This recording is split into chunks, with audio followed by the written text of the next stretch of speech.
Proverbs 1:20-33. Listen, wisdom is shouting in the streets. She is crying out in the marketplace. She is calling out where the noisy crowd gathers. Here, wisdom is depicted as a good woman in a marketplace, competing with a lot of noise para siya madinig. And supposedly, in the poetry, in the symbolism, ang kinakausap niya is a young man. Therefore, ang wisdom is addressed even to young people, to those who are still young. And wisdom is better learned, best applied while still young. Ang pamagitan ng ating pag-aaral ngayon, na napakahalaga to have a happy, full life in Jesus. Be wise, on time. Dapat maging wise tayo sa oras, hindi huli sa tamang oras. Madaling maging wise sa huli dahil natuto ka na, nagkamali ka na, nasaktan ka na. Pero ang pinakamabuti para ang tunay na pagpapala ng Panginoon ay mamulaklak, mamunga sa ating buhay, ma-maximize natin ang lahat ng magagandang kalooban ng Panginoon para sa atin, kailangan maging wise on time, sa tamang oras. And what is being wise on time? Bago magkamali. O habang nagkakamali pa lang at nagsisimula, hindi sa dulo na naani na ang mapait na bunga ng mga pagkakamali. Wisdom speaks and shouts, competes with noise, with foolishness. And the wise listens for wisdom, listens to wisdom. Yung sa dami ng ingay, inuulinig mo talaga kung alin yung wisdom. Sa dami ng bumubulong, sumisigaw, umaagaw sa ating pansin, ay tayo nanunuri. Napilit nating dinidinig kahit yung anas, bulong ng wisdom, sa kabila ng napakaraming dumadagundong na ingay ng foolishness sa ating paligid. Proverbs 1:20-33 sa pagpapatuloy, Fools, how long will you love being ignorant? How long will you make fun of wisdom? How long will you hate knowledge? Dito ay pinapakita na ang kamangmangan, ang foolishness, ay hindi lamang napakamaiksing panahon, matagal, mahaba. At salamat naman sa Diyos. Hindi instant naman. Usually, ang bunga ng foolishness. Hindi parusa agad, hindi kahirapan agad, hindi pagdurusa agad. Matagal, sunod-sunod na mga pagkakamali. Matagal, sunod-sunod na pagbibingi-bingihan sa katwiran. Matagal, sunod-sunod na pagbubulag-bulagan sa liwanag bago magkaroon ng mapait, masaklap at malaking bunga ang ating mga pagkakamali. Binibigyan tayo ng Panginoon ng panahon para matuto, para maisip, para magbagong loob, para magbago ng isip. Pero sabi ng wisdom, how long will you love being ignorant? How long will you keep repeating the same mistakes? How long will you keep listening to foolishness? Obserbahan natin sa maraming mga pamilya. Kadalasan ng mga problema ng bawat isang pamilya, yun at yun din, paulit-ulit. Kung ang problema nila ay relationships, paulit-ulit ang problema ng relasyon ng tatay at nanay, ng kapatid at ng kapwa-kapatid, ng magulang at ng anak, ng mga in-laws. May mga brand of problems na para bagang paborito ng mga pamilya, yun ang problema nila. May mga pamilya naman na lagi ang problema, pera. Halimbawa, lagi na lamang silang nagkaka-chance magkapera pero nawawala. Lagi silang nagkakaroon ng kabuhayan pero nauubos. Lagi silang may chance na umahon, pero mamaya, babagsak na naman. Paulit-ulit, financial yung problem. Meron naman behavioral. Kung yan ay dahil sa mga bisyo, dahil sa mga addictions, o dahil sa asal sa buhay. Meron naman ang problema nila, kalusugan. Paulit-ulit. Maliban na lang, of course, kung genetic yung dahilan ng sakit.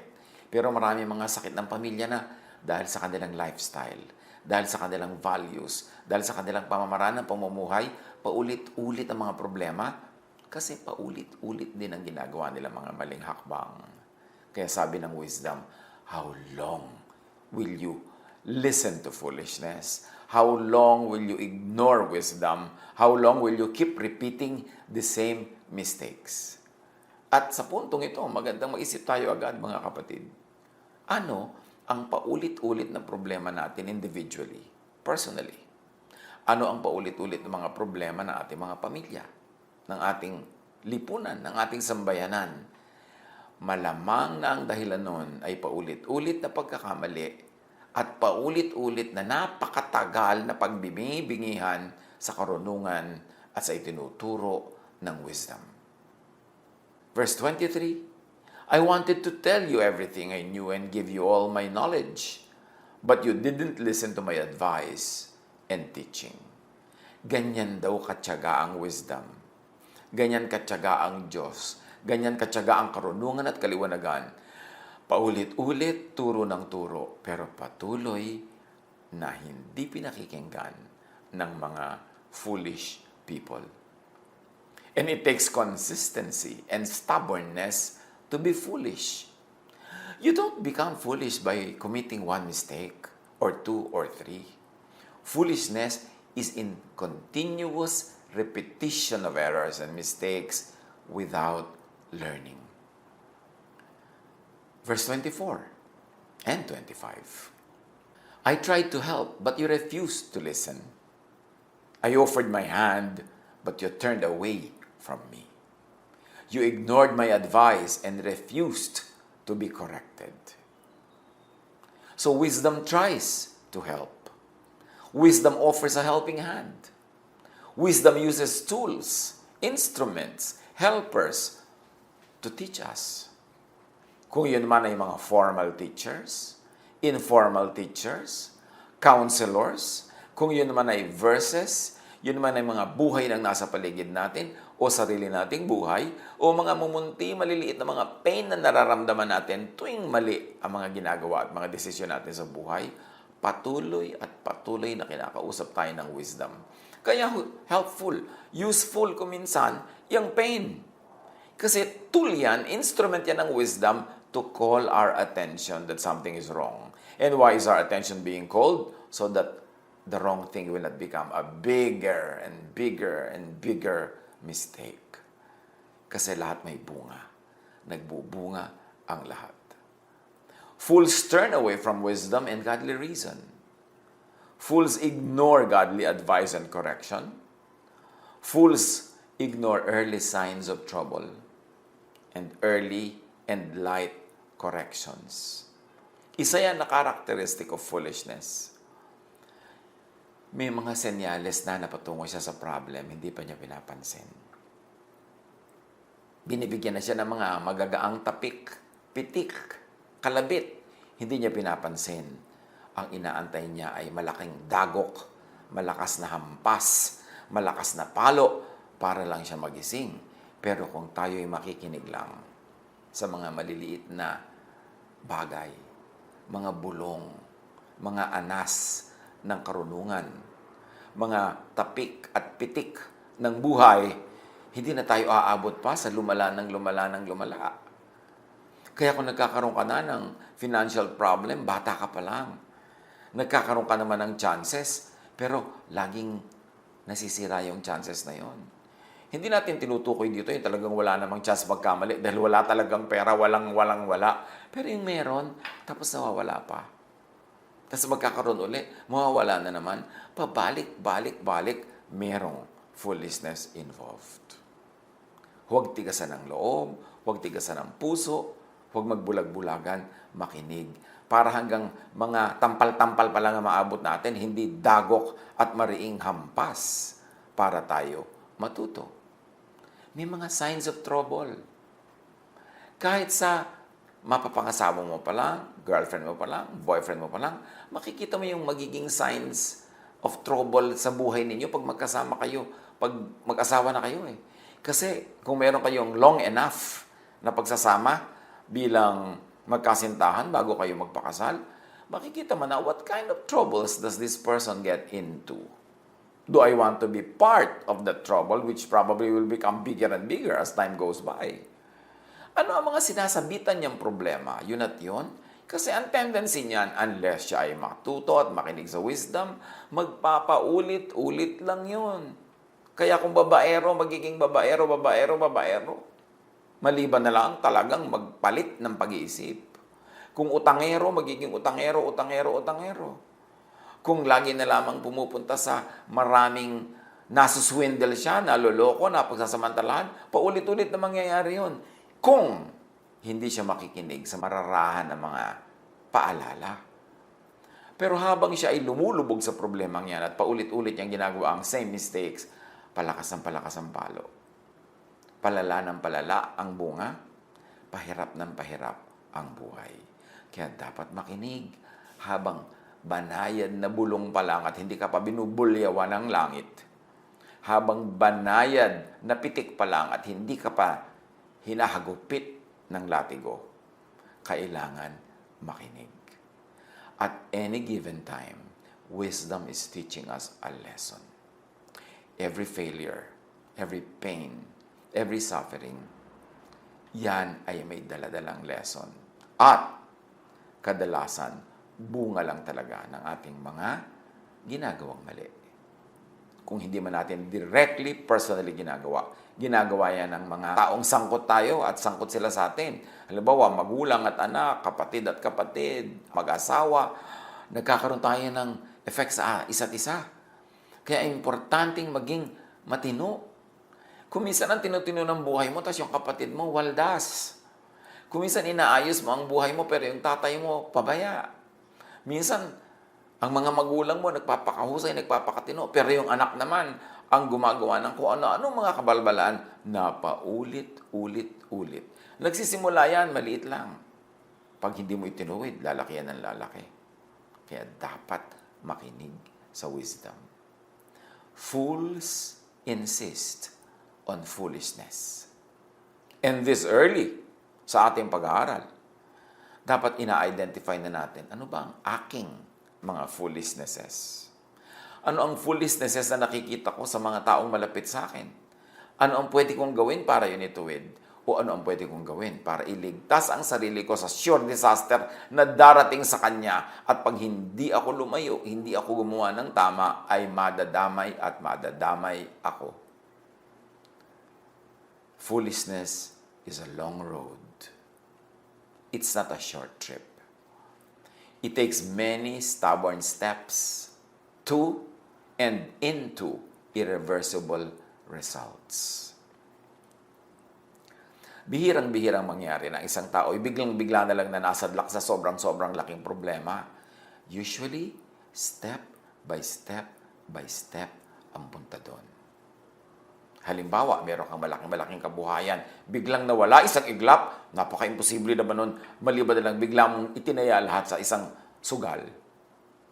Pero usually, ang pagkawala ng maraming kabuhayan ay unti-unti. Dahan-dahang mas malaki ang gastos kaysa kita. So, nagkakaroon ng utang, mangungutang, magsasangla, magbebenta, unti-unti, dahan-dahan. Pero pag yan ay hindi pinigil, hindi sinugpo agad, bigla na lamang marirealize na ang dami na palang nawala, ang dami nang nabenta, ang dami nang nasangla, ang dami nang nalusaw. Ganyan din sa kalusugan. Hindi naman biglang may ginagawa ka lang na isang bagay na matay ka agad. Unless super hazardous accident yon. Usually, dahan-dahan. Kung ikaw ay may bisyo, ikaw ay sumisira sa iyong katawan, sa pagpupuyat, sa lifestyle, sa pagsuong sa mga panganib, dahan-dahan yun. At kadalasan along the way, nagkakaroon ng babala. Something goes wrong. Nagkakaroon ng pain. Nagkakaroon ng sorrow. At yun ay mga warning para tumigil ka na sa pag-pursue sa landas na yan, mag-iba ka na ng daan dahil ang pinupuntahan niyan, disaster. So even at this point, I like to challenge everyone, saan patungo ang mga steps nyo ngayon? Yung mga bagong desisyon nyo o desisyon nyo kahapon, last week, saan patungo? Patungo ba yun sa wisdom o sa foolishness?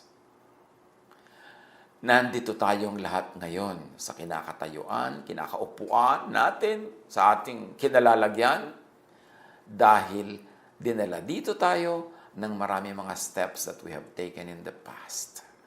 Hindi ka biglang isang kisap mata, isang iglap nandyan ngayon. Bunga yan ng maraming mga hakbang.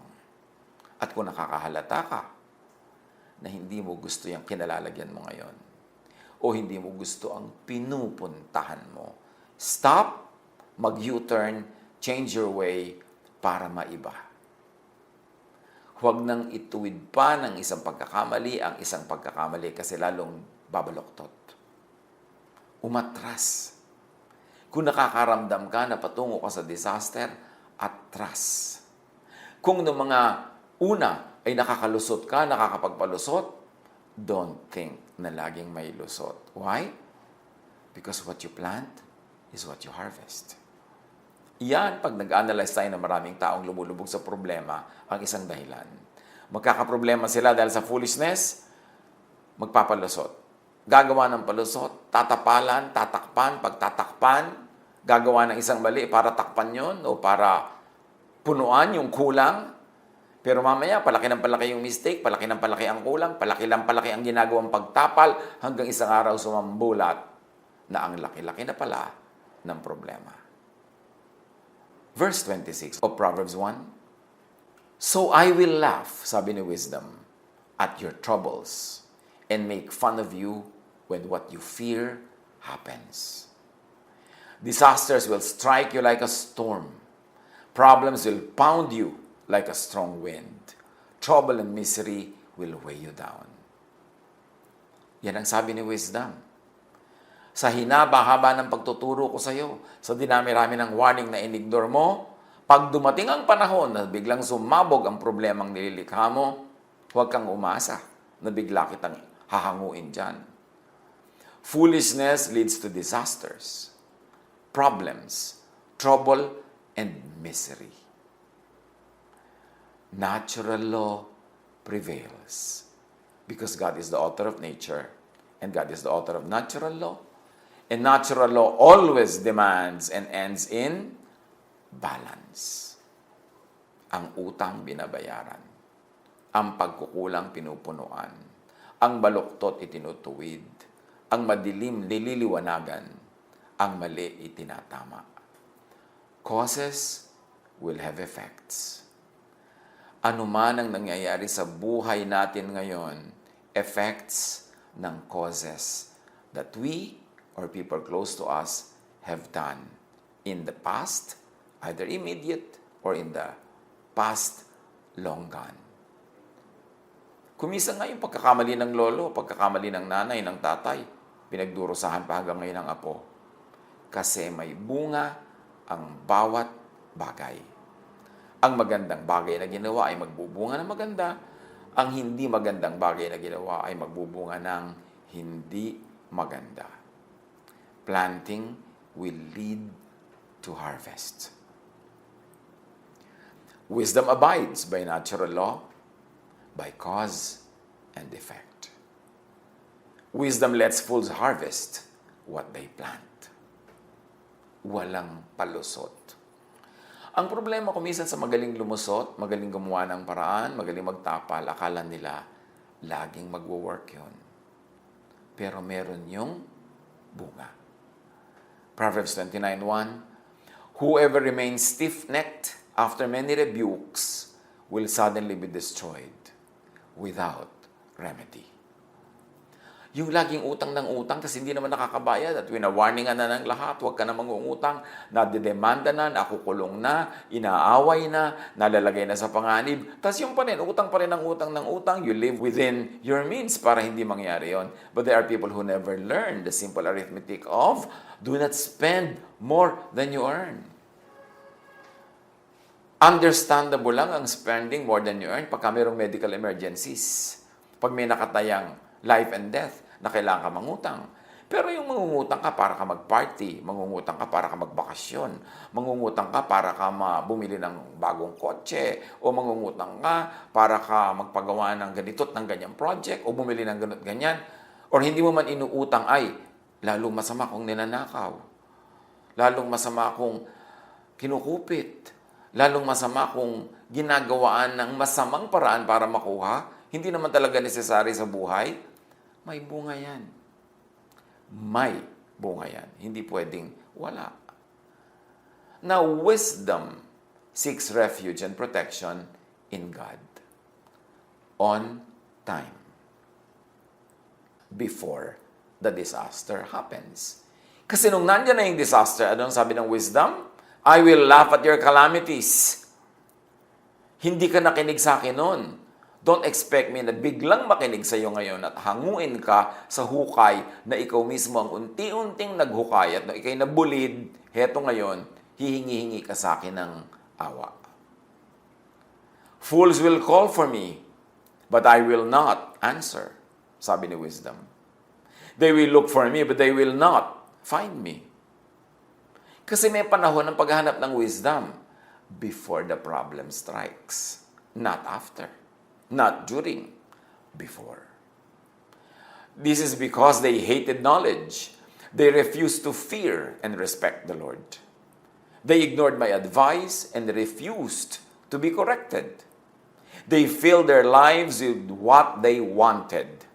They went their own way, so they will get what they deserve. Ubod ng linaw ng sinasabi ni wisdom. Ang mga hangal, ang mga hindi nakikinig sa akin sa paulit-ulit at patuloy kong pag-aalala at pagtuturo at pagbibigay ng babala, pag sila na ngayon ang bilang napahamak at tatawag sila sa akin, hindi ako sasagot. Hahanapin nila ako, hindi nila ako makikita. At bakit ganon? Kasi kinamuhian nilang karunungan. Tumanggi sila na matakot sa Panginoong Diyos at igalang ang Diyos. Binaliwala nila ang mga payo. Tinanggihan nila ang pagtutuwid. Pinuno nila ang buhay nila ng mga gusto nila at ibig. Hindi sila nakinig. Nagsolo sila sa kanilang mga kabaliwan. So, tatanggapin nila kung ano ang bagay na tanggapin ng kanilang foolishness. Wisdom, God, natural law, do not save from disasters that are fruits of stubborn foolishness. Wisdom, God, natural law, save before disaster bears fruit, not after. So ang ating title nga is, Be Wise on Time. Hindi mo naman pwede sabihin, hindi ako nagkaroon ng babala. Unti-unti mo nang may babala yan. Hindi bigla-bigla. Marami mga signs. Fools die because they refuse to follow wisdom. They are content to follow their foolish ways, and that will destroy them. God does not have to personally punish foolishness. Natural law, cause and effect, works automatically. But those who listen to me will live in safety and comfort. They will have nothing to fear. So kung ayaw mong masuong sa malaking problema, huwag kang sumuong sa maliit na problema. Kasi yung maliit na yan, kakainin ka, parami ng parami, palaki ng palaki.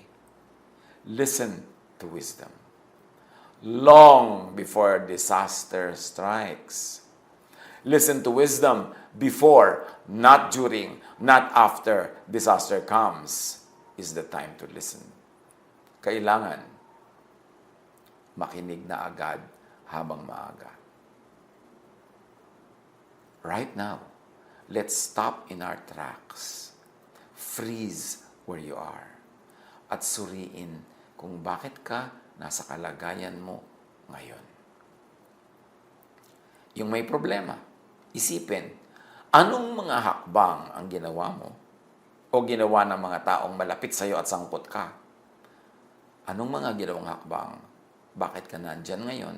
Bakit kayo nandyan ngayon? Anong dapat gawin? Kung nakita nating may mali, itama. Itama na. Usually may price to pay. Ay, nagkamali po ako. O sige, pero alangan namang exempted ka sa result. Tanggapin mo kung ano man ang naging bunga, learn from it, and begin again. Listen to God's teaching. Listen to wise people's advice. Listen to conscience. May konsyensya naman tayo na kumakausap sa atin. Yan nga ang first line of defense. Yan agad na nagsasabi sa iyong mali yan, mali yan, mali yan. Pero pag in-ignore mo yan, papaliit ang boses yan hanggang mamalat, hanggang mawala na, mapipi na, kasi ini-ignore. Listen to whispers and signs from events before calamity strikes. Wisdom seeks refuge and protection in God, as we have already said.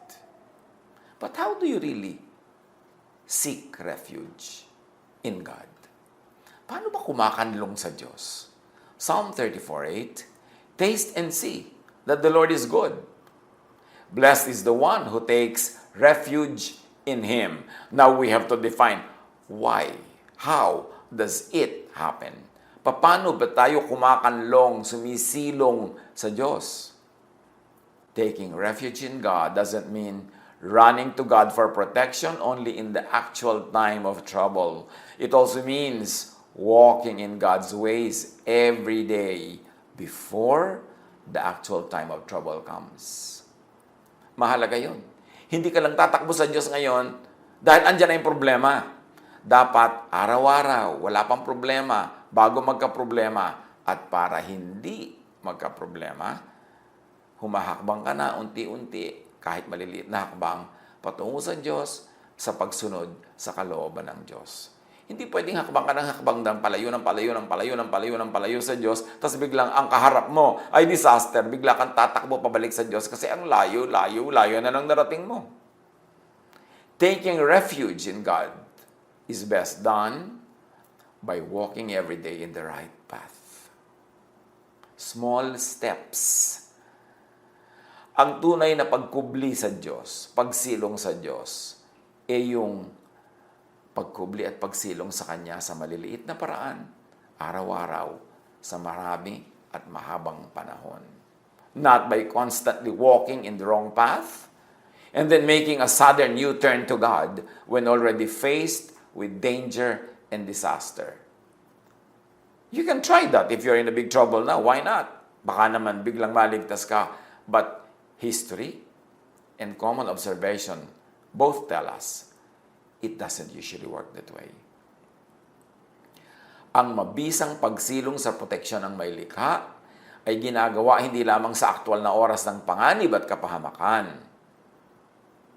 Ang pagsilong sa proteksyon ng may kapal ay ginagawa araw-araw, unti-unti, sa patuloy na paghakbang at paglakad sa tamang daan. Huwag kang humakbang at maglakad sa maling daan at pagkaaya na yung kaharap mo na yung dambuhalang kakain sa'yo, bigla ka mag-U-turn patakbo sa Diyos. Ang layo mo na kasi, ang layo na nang narating ng mga hakbang mo. Ang hirap mo ma-repair. Kailangan araw-araw ang hakbang ay sa tama, hindi sa mali. If realization or enlightenment comes late, during or after calamities, what do you do? Accept the fruit of what was planted. Kung nalubog ka sa utang, bayaran. Kung nailit ang iyong prenda, ibigay. Yan ang bayad May cause, may effect. Kung ang naging bunga ay may nawala sa'yo, tanggapin mong may nawala. Kung ang bunga ay nasaktan, well, masaktan. Lilipas din yan. Ano man ang bunga, kung alam naman nating talagang dahil sa mga maling steps, kaya tayo napunta doon, don't be in denial, accept the fruit of what was planted. At huwag na magpalusot. Tanggapin. Masakit man, mahapdi, mahirap, tanggapin. Kasi yung pagtanggap ng bunga, yan ang simula ng iyong recovery. Pero pag lagi mong iiwasan yung bunga, hindi ka makaka-recover. Yung mangungutang ka na mangungutang, tapos yung kung sino man na kamag-anak mo o kaibigan o kakilala, ang bigla-bigla mong hihingan, uutangan para ibayad sa utang mo. Di siya yung nagbayad, hindi ikaw. Palusot yun. Huwag mong pagbayarin si Pedro sa utang ni Juan. Huwag kang magpahamak ng iba. Huwag kang humanap ng scapegoat. Huwag kang humanap ng ginhawa, pero iba ang nahirapan. Kung hirap ang naging bunga na yung mga pagkakamali, di mahirapan ka, tanggapin mo yan. At ang pagtanggap mo niyan, ang magiging simula na yung paggaling ng iyong recovery. Pero kung lagi kang magpapalusot, inilulusot mo ang sarili mo sa gusot, pero iba ang nasasalang, iba ang nasasangkalan, iba ang nahihirapan, hindi ka magkakaroon ng learning. Hindi magkakaroon ng tunay na correction because nature is not satisfied with balance. Hindi nagkaroon ng balance kasi iba yun nag-suffer, hindi ikaw. Kailangan, kung pagkakamali mo yun, edi akuin mo yung suffering. Kung mayroong kusa na tutulong sa iyo, kusa na magbibigay sa iyo ng ginawa, salamat. Pero yung para gumawa ka ng paraan na iba ang mahirapan, iba ang mapahamak, iba ang magbayad ng yung mga utang, hindi magkakaroon ng tunay na correction ng nature. Hindi ka rin maghihil. Hindi ka rin maitutuwid. If realization or enlightenment comes during and after calamities, accept the fruit of what was planted. Pay. Learn. Then seek God's forgiveness and correction if that is in order. Begin again. Move on. But remember, you cannot move on if you do not accept the fruit of what was planted, if you do not accept the suffering, if you do not pay, you will never be able to really move on. Ang mangyayari lang, tapal-tapal, band-aid, band-aid, takip-takip, pero butas pa rin, sira pa rin, sasabog uli sometime soon. Creation, nature, always bears fruits. Nature always collects. Sa nature, sa natural law, ang utang, binabayaran. Pag hindi ikaw ang tunay na nagbayad at iba ang ipinasubo mo magbayad doon, hindi ka pa rin bayad. Sisingilin ka pa rin. Pabalik-balik, paulit-ulit, walang lusot. So huwag mawili. Huwag masanay sa palusot. Napaka-dangerous yan nagpapalusot. Tapos nakakalusot nga, akala niya it works. No. Iniipon lang yan ng nature sa isang araw ng paniningil. Your heart is fattened for a day of slaughter. Kaya huwag laging umasa sa palusot. Suffer the consequence. Tanggapin ng maluwag sa loob, lalo't kagagawan mo. Creation, nature always teaches. Pero salamat na lang. Creation, nature, God also forgives and corrects. And correction is unpleasant, painful even, only during the time of correction. Pero pag yan ay natutunan mo to gracefully and wisely accept, ang magiging bunga na niyan, wisdom. At pag naging wise ka na, ang magiging bunga na nun, good fruits. Creation, nature, God always gives a new chance.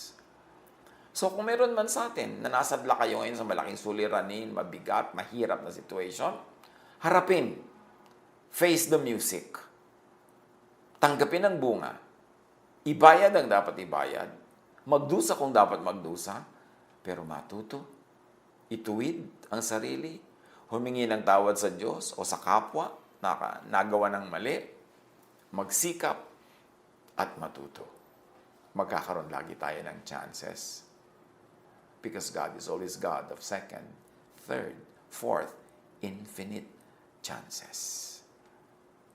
Ang baguhin, ang pagharap sa problema, hindi ang palusot. Baguhin ang ugali. Kung lagi ang nagiging bunga, yun at yun ding problema. Learn from mistakes. Jesus said in John 10:10, I came that you might have life and have it abundantly. Have it to the full. Pagka tayo'y foolish, maraming mga fullness na nagiging emptiness. Itama ang paraan para maging empty man ngayon, malagay tayo sa tamang pwesto to be full tomorrow. Be wise on time. Habang mas bata, mas magandang maging wise na At hindi imposible maging wise habang bata. Kasi habang bata pa lang, natuturuan na rin tayo. Meron ng mga little pain. May mga little singil na rin sa atin. Ang nature, may mga little paalala. Makinig para hindi na yun lumaki pa. Ang kalooban ng Diyos ay magkaroon tayo ng buhay na payapa, tahimik, nakapahinga, at masaya. Itama lang natin ang ating mga pamamaraan. God bless us all.